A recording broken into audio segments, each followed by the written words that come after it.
Tendencias Agro, análisis y actualidad del sector agropecuario. Yo quiero presentarles entonces, para dar inicio a este diálogo, a los estudiantes del colectivo Siembra. Darle la bienvenida a Luisa Fernanda García Polanco, estudiante de Ingeniería Agronómica, a Grey Silvana Paz Cruz de Ingeniería Agroindustrial, a David Fernando Garzón Guerrero de Ingeniería Agronómica, a Juan David Medina Rojas de Diseño Industrial y a Juan David Rojas Villafañe de Ingeniería Agronómica. Bienvenidos todos. Y Luisa Fernanda, vamos al grano, entremos en materia. Claro que sí, Andrea. Colombia ha establecido un marco legal para el cultivo, el procesamiento y comercialización del cáñamo, la cual es la Ley 1787 del 2016. Las reglamentaciones posteriores han permitido el cultivo de variedades de cannabis con bajos niveles de THC para usos industriales y medicinales. Sin embargo, a la fecha falta todavía muchos aspectos legales y conceptos por comprender ampliamente para que los campesinos y emprendedores puedan entrar a competir en este mercado. Luisa y oyentes, un cordial saludo. Precisamente para desarrollar nuestro tema central, saludamos a esta hora al abogado Diego González Montealegre, quien cuenta con una amplia experiencia en este tema y desde el 2016 viene acompañando en registros de diversas empresas que trabajan en cannabis. También tenemos con nosotros al profesor Diego Fernando Mejía, biólogo y doctor en ciencias biomédicas, coordinador de la oficina de SGA de gestión de riesgo ambiental y profesor de bioquímica de la Universidad Nacional. También con nosotros en estos momentos tenemos a Hugo Fernando Correa, presidente de la Fundación Educando en el Postconflicto y una persona que lleva desarrollando diferentes temáticas como lo es el GenCrep en la industria de la bioconstrucción de cannabis y cáñamo. Entremos en materia. Abogado González, bienvenido y por favor iniciemos explicando de forma breve a la audiencia cuál es la diferencia entre cáñamo y cannabis y cómo influye esto en el alcance legal. Muy buenas tardes. Como primera medida, por supuesto, celebrar esta iniciativa. Creemos que es muy importante que desde la academia se den estos debates y, pues, por supuesto, saludar a los compañeros que concurren a este momento, ¿no? Que concurren a la sala. Digamos, el alcance legal, como lo ha comentado la compañera Luisa, digamos, tiene que estar relacionado con la reglamentación.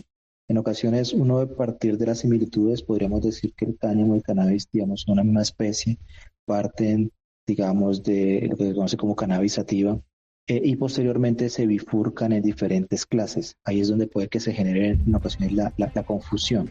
Digamos, ¿qué es lo que pretende, digamos, reglamentar o proteger la ley? Es el uso psicoactivo.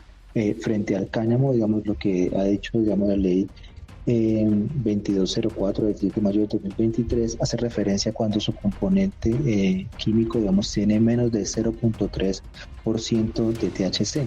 Es un componente que se conoce como tetrahidrocannabinol. Cuando tiene este componente, digamos, no genera en la naturaleza del ser humano ese componente psicoactivo.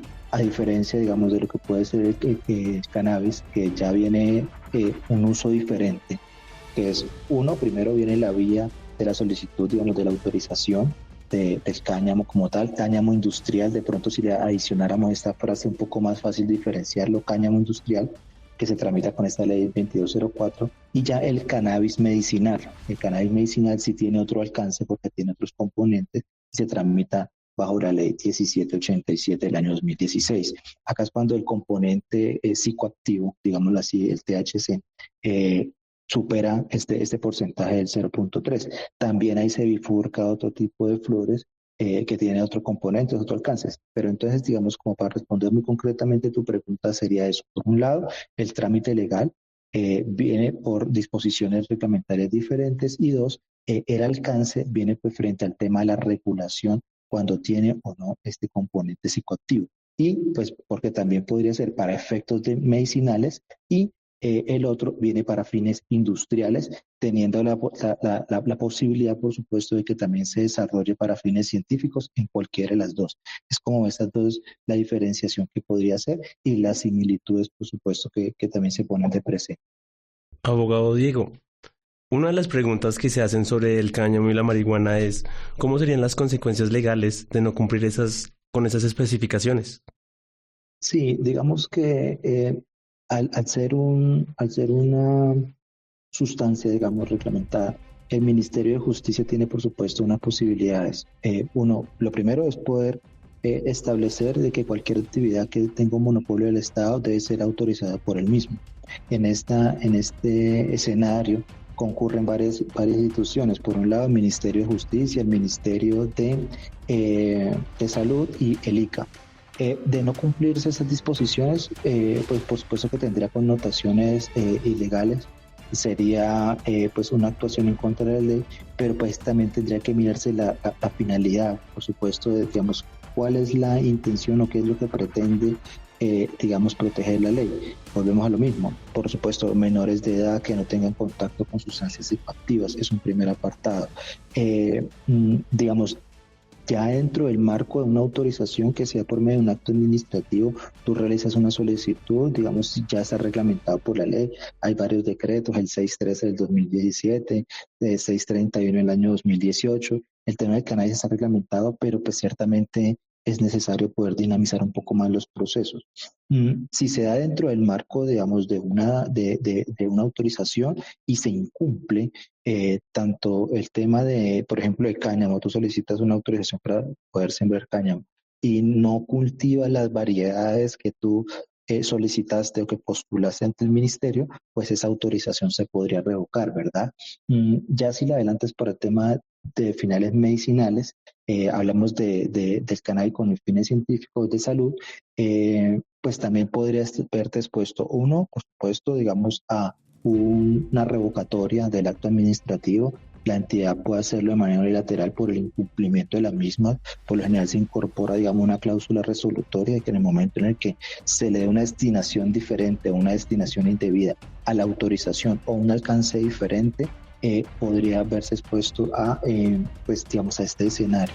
Ya eso, pues, digamos, desde la parte administrativa. Por ejemplo, tú solicitaste una licencia para fines científicos, pero pues resulta que no sea para esto, o no son esas variedades, ¿sí?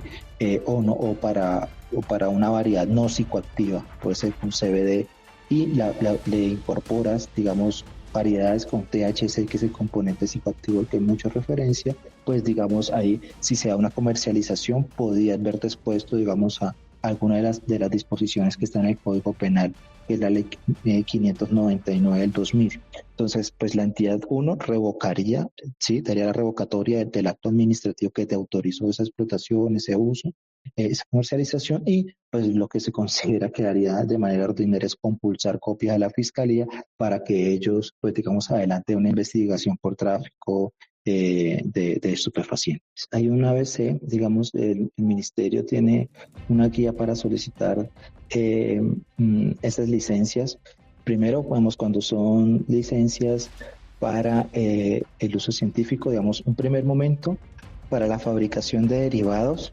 Ya cuando tú tienes la licencia, lo conoce el Ministerio de Salud y Protección Social. Ahí es para uso nacional, para investigaciones científicas y para exportación. Ya para el uso de semillas, sí lo conoce el Ministerio de Justicia y del Derecho, ¿sí? Tú a ellos le solicitas para cultivos de plantas psicoactivas y no psicoactivas. Por ejemplo, si quieres adelantar almacenamiento de plantas o disposición final, que también es parte del proceso, lo conocería la parte, el Ministerio de Justicia igualmente. El ICA también tiene una competencia ahí frente al tema de las semillas, que ellos autorizan también mediante resolución las variedades que se postulen a conocimiento de la entidad. Abogado, hablando sobre el marco legal, ¿cómo se aborda legalmente el cultivo y la obtención de estas licencias para el cáñamo en Colombia? Digamos, hay unos requisitos establecidos en los decretos reglamentarios, como en la página del Ministerio, pues habilita la posibilidad de hacer la solicitud, o si no, por supuesto, de manera físicamente. Cuando eres un pequeño cultivador, cuando es menos de media hectárea, es decir, 5.000 metros cuadrados, tú te inscribes en la página del Ministerio de Justicia. Ahí debes aportar una serie de documentos, por ejemplo, digamos, lo primero, lo que le interesa mucho es el tema de dónde va a estar ubicado el cultivo, ¿no? Entonces, identificar cuál es el predio. Para eso, pues necesitas aportar la escritura, el certificado de libertad y tradición o un documento que te acredite, digamos, o que te permita el uso o la posesión del bien. El número de matrícula inmobiliaria, digamos, describir en sí cuál es el área, como te comentaba anteriormente, menos de media hectárea, son 5.000 metros cuadrados para que seas un pequeño cultivador. Ahí también hay un tema de variaciones. Tú haces la solicitud, digamos, pues dice la ley que tienes 30 días, pero pues en ocasiones se demora un poco más debido al trámite de las licencias, ¿verdad? Acá hay una bifurcación también, digamos, hay una distinción cuando pues son personas naturales o jurídicas. Digamos, para personas naturales tú acreditarías pues primero el pago. Ellos anualmente sacan unas tablas para determinar dependiendo de la licencia que tú solicites, te van a dar, tiene unos valores, ¿verdad? Entonces tú te acreditas como persona natural. Recordemos que conforme a la Constitución, pues los extranjeros también se someten a las leyes de nuestro país y pues también tendrían esa posibilidad con cédulas de extranjería o visas también se podría. Por un lado, el pago, la constancia del pago de la licencia que ellos tienen y una declaración de que los ingresos con los cuales se sufragó el costo de esa licencia pues vienen tienen una procedencia lícita. Ya cuando son personas jurídicas, pues digamos el documento digamos de acreditación es el certificado de existencia y representación legal que piden las cámaras de comercio. Se puede descargar por la página del RUES, la fotocopia del representante legal, el pago, por supuesto, del valor de la licencia y la declaración juramentada igualmente para el tema de que provienen, digamos, de una actividad lícita. Acá hay como un cierto símil entre el cáñamo y el cannabis no psicoactivo. Por cuanto los requisitos son menores, ¿no? Por ejemplo, cuando son para fines, cuando la licencia va para cannabis o flores de cannabis que tienen un componente psicoactivo, son mucho más rígidos, digamos, los requisitos. Debe tener, por ejemplo, un protocolo de seguridad. Esto pues se puede diseñar, digamos, se debe entregar, digamos, los planos, como tú tienes las cámaras, como tienes 24/7 seguridad, digamos, el plan de cultivo también debe especificarse y frente a eso, pues tú presentas esa solicitud con el pago, con la descripción del bien, con el plan de cultivo, con el protocolo de seguridad y el ministerio, digamos, hace una visita. Dentro de pues verificar precisamente el bien, cuáles son las condiciones. Tú debes aportar, digamos, una descripción del área, fotografías, registros, para poder saber dónde van a quedar los hangares, dónde van a quedar el invernadero, para cuando ellos hagan la visita constaten de que efectivamente es viable el proyecto que tú presentas. Posterior a eso, ellos dan un concepto favorable y pues ya continúa el trámite para la expedición de la licencia, que pues repito es un acto administrativo. Muchas gracias, abogado. Profesor Diego Fernando, me gustaría preguntarle desde el punto de vista médico y bioquímico, ¿cómo podía influir el cáñamo en la investigación y el desarrollo de nuevos productos farmacéuticos o medicinales en Colombia? Hola, muy buena tarde. Bueno, valdría la pena recordar que el tetrahidrocannabinol, que es el principio, podríamos decir, más activo del cáñamo de la India, es una sustancia que se parece mucho a una molécula nuestra endógena que también se conoce como un tetrahidrocannabinol endógeno. Ese tetrahidrocannabinol endógeno, que se llama anandamida, genera pues un conjunto de circunstancias, y cuando el tetrahidrocannabinol llega a los receptores de este receptor de esta molécula, normalmente alteran un poco la sensación de placer, memoria, el pensamiento, la concentración, el equilibrio, el movimiento, etc. Y aumenta un poco los niveles de dopamina, que es un neurotransmisor que pues genera una sensación de bienestar, de placer. Esto implica que aunque la marihuana se ha satanizado mucho, normalmente pues, se ha visto con ojos de algo que está degradando la sociedad, en realidad este tipo de moléculas podría ser tremendamente útil desde el punto de vista terapéutico. Ya desde hace muchos años, en pacientes con cáncer terminal, por ejemplo, cuando no hay otras modalidades para impedir la sensación de dolor, cuando ya incluso la morfina podría no estar funcionando muy bien, normalmente los médicos llegan a recetar el uso de tetrahidrocannabinol para que la persona disminuya, como un agente paliativo, para que la persona disminuya su sensación de dolor. Dado que afecta a la neurotransmisión, también puede ayudar a, por ejemplo, calmar estados de ansiedad. Estoy hablando desde el punto de vista de que se use terapéuticamente y de manera muy controlada por médicos expertos o neurólogos que conozcan un poco a su paciente, conozcan la historia clínica de su paciente y puedan decir qué tipo de dosis, concentración o frecuencia de uso de dosis podrían servir para un paciente, por ejemplo, para bajar sus niveles de estrés o eventualmente niveles de depresión. Esto no significa que la marihuana debe usarse pues, libremente, porque, como decía, tiene otras implicaciones. Afecta el sistema motor, afecta la percepción, afecta la memoria, afecta incluso la percepción de la propia personalidad, lo que pues implica que haya que tener un cuidado con el uso de este tipo de moléculas. Sin embargo, las investigaciones sí muestran que hay, digamos, un potencial grande desde el punto de vista de los cannabinoides.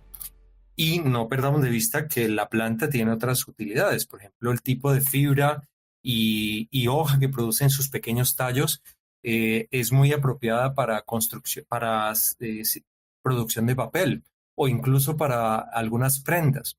Entonces, algunas personas, a medida que han conocido las investigaciones, consideran que el cáñamo de la India, pues que si tiene alto nivel sería marihuana, es una planta con mucho potencial agroindustrial.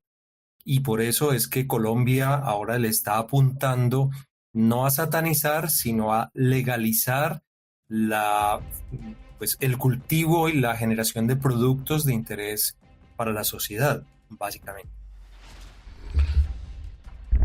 Bueno, profe, muy interesante todo lo que nos menciona, y hablando con todas estas temáticas de los diversos usos, ustedes del área de la academia, ¿cómo ve el tema o de poder seguir investigando o de que deberíamos seguir investigando? ¿Usted cree que debería incrementar la investigación por parte de la academia sobre estas plantas? Sin duda, si en algún momento Colombia produjo marihuana para la venta ilegal en todo el mundo, implica que tiene cultivos de una magnitud, digamos que valdría la pena considerar, y hacer investigaciones para encontrar otras aplicaciones sería lo que decía anteriormente, un poco de satanizar este cultivo, pero además generar unos ingresos interesantes por la producción de telas o papel o sustancias terapéuticas para uso clínico o médico. De verdad, sí, claro, por supuesto que considero que deberíamos hacer un poco más de investigación. En Colombia hay un número de variedades amplio, no tengo idea de qué número de variedades de cáñamo puede haber, pero es algo que valdría la pena invertir un poco de presupuesto en hacer más investigación, no solo desde el punto de vista neurológico, sino desde el punto de vista de biomateriales, desde el punto de vista farmacéutico y bueno, algunas otras aplicaciones, por supuesto, que considero que deberíamos hacer más investigación. Para todos nuestros invitados, de manera breve, ¿podrían compartir con nosotros algunas experiencias o desafíos legales comunes que los agricultores podrían enfrentar al embarcarse en la producción de cáñamo? Sí, digamos, yo creo que lo primero, por supuesto, es lo que, yo estoy de acuerdo con el doctor Diego, vemos que se debe adelantar mucho por parte de la academia y pues por eso, repito nuevamente, celebrar que la Universidad Nacional de Colombia y sus grupos de investigación tengan esa inquietud. A mí me parece, digamos, que el primer reto es la asociatividad. Yo creo que Colombia deberíamos replantearnos, digamos, tener una perspectiva de pensar en colectivo. Yo creo que es el principal reto, porque, digamos, vimos que muchas empresas incursionaron, vemos que empresas canadienses de Estados Unidos incursionaron y tienen todo el capital. Y nosotros tenemos que enfrentar esos retos. Hacerlo, por supuesto, de manera legal. Para ahí lo primero, pues, digamos, tener asesoría, o más que asesoría, digamos, una instrucción, una formación. Afortunadamente el Internet nos permite, digamos, tener todas las posibilidades, digamos, de acceder a leyes, etcétera, cuando hace algunos años puede que eso sea un poco más difícil. Tener una formación, digamos, instruida, autoformación, digamos, en este tema para conocer los paso a pasos. Están los ABC, digamos, es insistir, por un lado, porque pues sabemos que los trámites administrativos puede que en ocasiones tengan su complejidad, por el número, el volumen de solicitudes puede que tengan retrasos.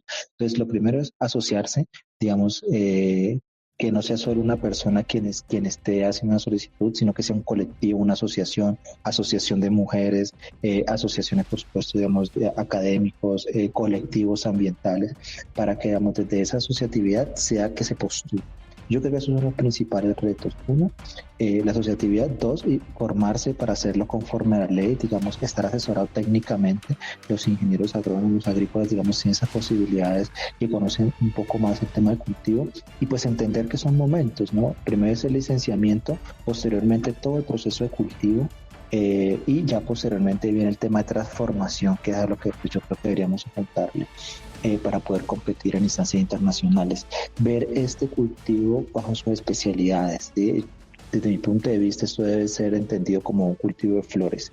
Si queremos competir en estándares internacionales en Europa, en Estados Unidos, debemos ver que no podemos darle un trámite que uno puede que le dé de pronto otro tipo de cultivos, no sé, por decir algo, de pronto el plátano o la yuca, que me parece que puede que no tenga tantos requisitos ni tantas formalidades, pero deberíamos verlo hacia esos estándares. Entonces, creo que, digamos, uno de los principales retos es eso, estar, digamos, asociados, cumplir, por supuesto, los paso a paso, insistir, porque no es fácil, y comprender los momentos del negocio, digamos, o de la actividad o de la producción en la que se esté, para poder ser muy estrictos, muy rigurosos, y poder cumplir con esos estándares y poder, digamos, tener que Colombia sea un referente, por supuesto, a nivel internacional, como pues que lo ha sido en otro momento bajo otras condiciones. Bueno, pues hablando un poco de la historia del cannabis, es muy interesante todo lo que contamos en el torno del Valle del Cauca, sabiendo que igual en nuestra sede acá en Palmira, hace un tiempo, en 1931, se llevó a cabo un proceso de cáñamo en el cual en el ingenio Manuelita analizaron la genética que se estaban trayendo en ese momento y lograron concluir que dentro del Valle del Cauca era un lugar muy óptimo para este desarrollo de cultivo, puesto que mientras acá teníamos una producción en 60 días, en Estados Unidos la tenían en 120 días, lo que nos mostraba que realmente la producción era mucho más viable acá, sino que en esa época pues no había la disposición o la implementación de maquinaria para la transformación de estos productos. Pero pues al día de hoy ya contamos con mucha mayor maquinaria, contamos con mucha mayor disposición tanto en la academia como en disposición de personas para la elaboración de estos procesos. Entonces mostramos que en el valle siempre ha estado realmente esta planta y siempre ha tenido una disposición o una instancia de querer estar ahí o de poder estar ahí en esta industria tan potencial. Gracias, David. Luisa, continuemos. Ahorita que Juan menciona lo de la transformación de los productos, a mí sí me gustaría preguntarles a nuestros invitados cómo podría el cultivo y procesamiento del cáñamo beneficiar a las comunidades locales y de las zonas rurales de Colombia, que han sido un poco afectadas por el cultivo ilegal y la guerra que en Colombia se ha vivido durante muchísimos años.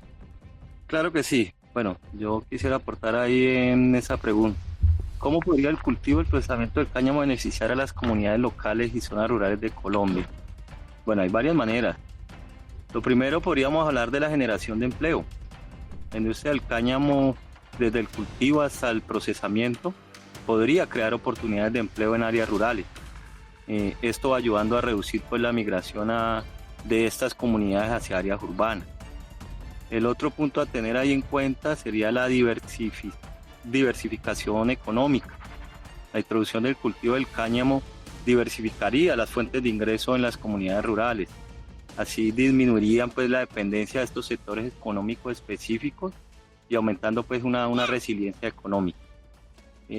Otro punto ahí también sería el desarrollo de la infraestructura por el establecimiento e instalación de plantas de procesamiento de cáñamo.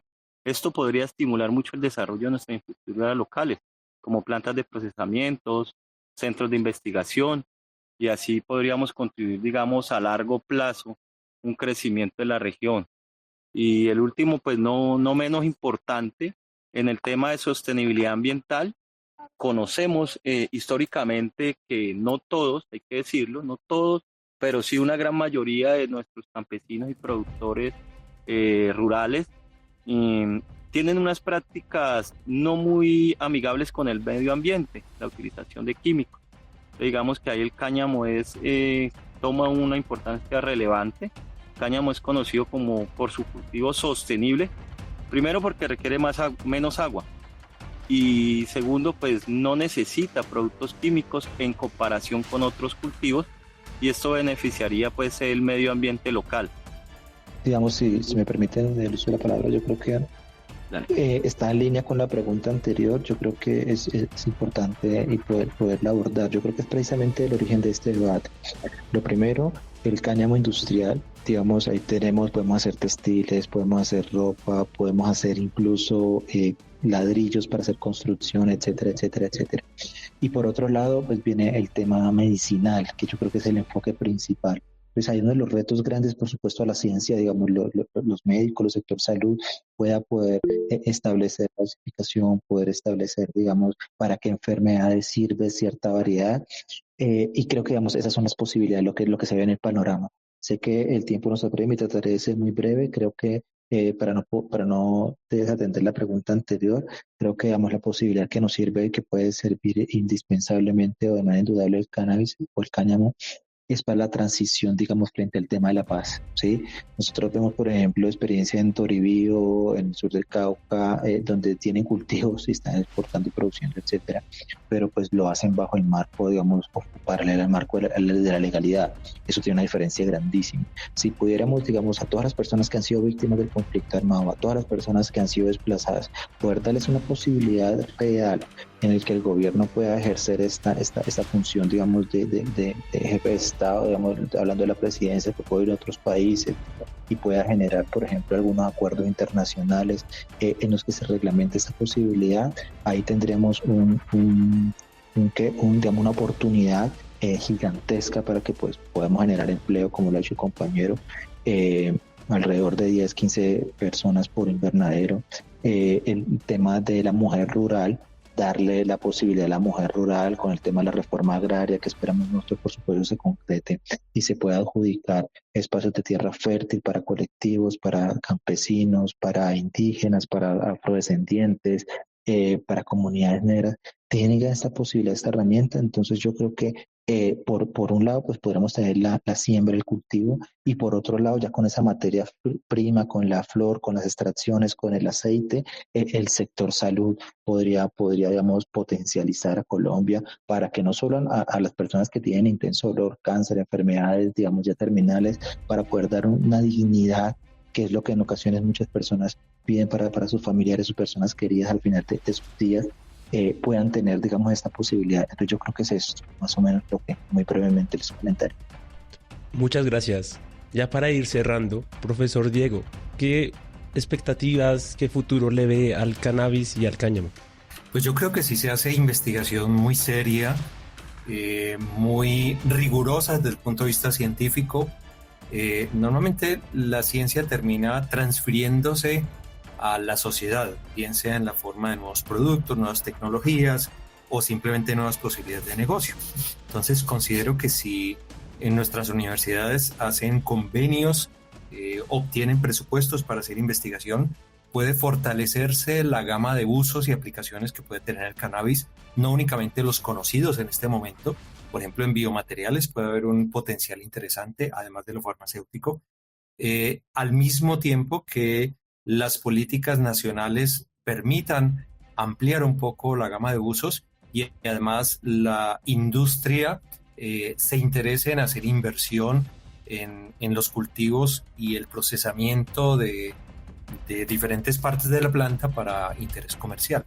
Creo que el futuro está interesante, aunque no es una planta que forma parte de nuestra biodiversidad endémica, porque es una planta originaria del sur de Asia, pero sí creo que pues tiene unas perspectivas muy interesantes y posiblemente se pueda convertir en un renglón que aporte significativamente a la economía del país.